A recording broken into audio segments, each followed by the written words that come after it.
If there's anything that I've learned in my life, pencils have erasers for a reason.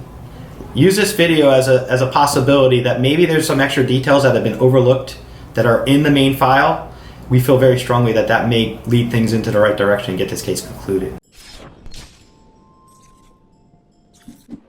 Hey, what's up guys? Jason Zook. Welcome back to the Social Psychic YouTube channel. If you haven't already done so, I ask that you subscribe, hit the like button, turn on post notifications so you don't miss any future videos for this channel.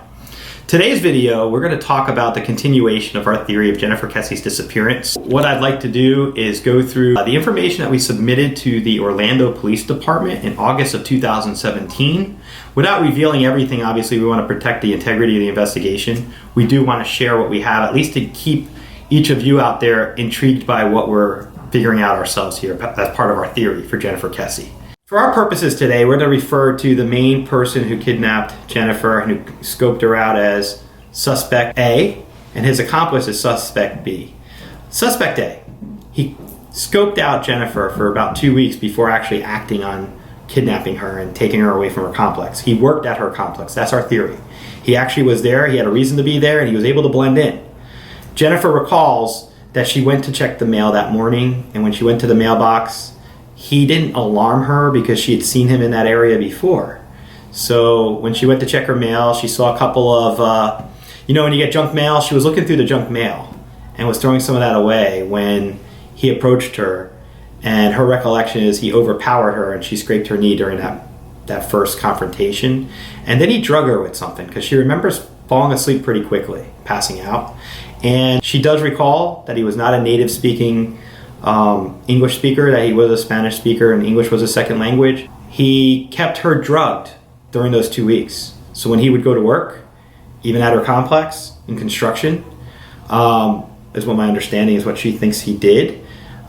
He left her back where the suspect B stayed with her, and she remained drugged and they fed her, and that's where she was during the 2 week period. In terms of where Jennifer wound up, since she was in Orlando when he kidnapped her, a couple hours later, she did tell us through this process of where we picked up on her information, she came through to tell us that she was taken to Haines City, and that's in Polk County. It's approximately an hour outside of where she was.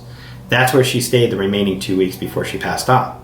So to keep in mind, Highway 27, we mentioned that in the first video, she remembers going up and down Highway 27. And he kept her in an agricultural area, like where she was kept. It was very rural. It was off Highway 27. And she recalls going up and down these winding dirt roads with these orange orchards nearby and surrounding the area. And we do have some footage for that we're going to show you, the actual road that we believe he would take her down. He also took her to a place called the Blue Ribbon Citrus Packers plant. It no longer exists. But at the time it did exist, our theory proposes that the main suspect A, was connected in some way or had knowledge of that commercial property because he would take her there at night against her will, and that was one of his staging grounds, I guess you could say, where he would take her before she passed away.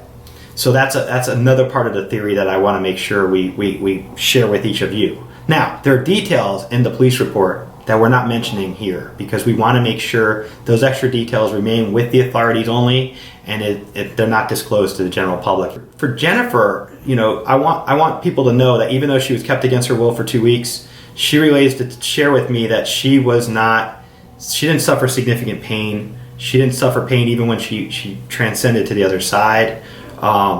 She wants people to know that she did not suffer. In reference to her disappearance, Jennifer also wants to thank every single person that ever tried to look for her.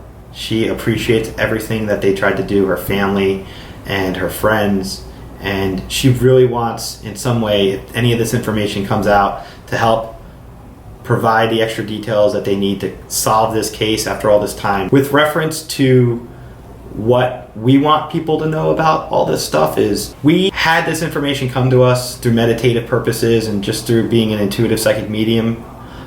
Megan Sage and myself worked very closely on this, and it was something that we just couldn't stay quiet about anymore. After 2 years had passed, and when you turn on the TV or you get on to like Google or something and you're learning about all these leads that don't lead anywhere, we felt very strongly that there's a responsibility for us to reveal at least some of these details so that perhaps we can help focus the investigation, or part of the investigation, into Haines City, Polk County, because I feel very strongly that this suspect, more likely than not, has already been on somebody's list.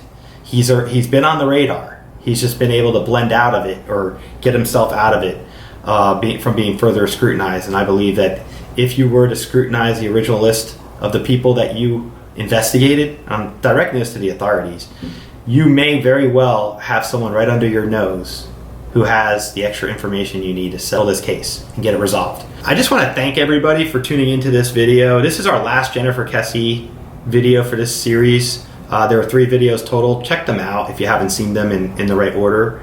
Our goal with this video in particular, the Jennifer Kesse matter has been on our radar for some time, ever since we turned this stuff into the police 2 years ago. And I understand that the Orlando Police Department probably gets thousands and thousands of leads and contacts on a daily basis because of the high publicity of this case. So I respect if they hadn't followed up, or if they did, I may not know about it. But the main goal that we had doing this was to at least share our theory, share our ideas to the best way we could through this channel.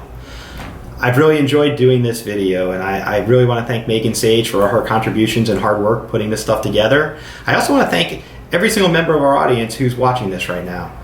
We're going to have more stuff coming our way. So this is just the start of it. I'm super excited. I hope you guys have enjoyed this as well. As you can tell, I'm relatively new to YouTube, but I'm very excited about the future of this channel and what we're going to do coming up. We're going to not just focus on cold cases and trying to provide theories of, some possible theories as to alternative ways of looking at cold cases, but we're also going to look at metaphysical things, mind, body, spirit type topics, meditation, different modalities of healing, and we're going to talk about as many things as we can to help hopefully broaden your focus and scope of what it really means to be metaphysical, what it really means to be spiritual. And if you like this video or any of the others, please like them, subscribe to this channel, and definitely turn on your notifications so that you know about our future projects. Thank you.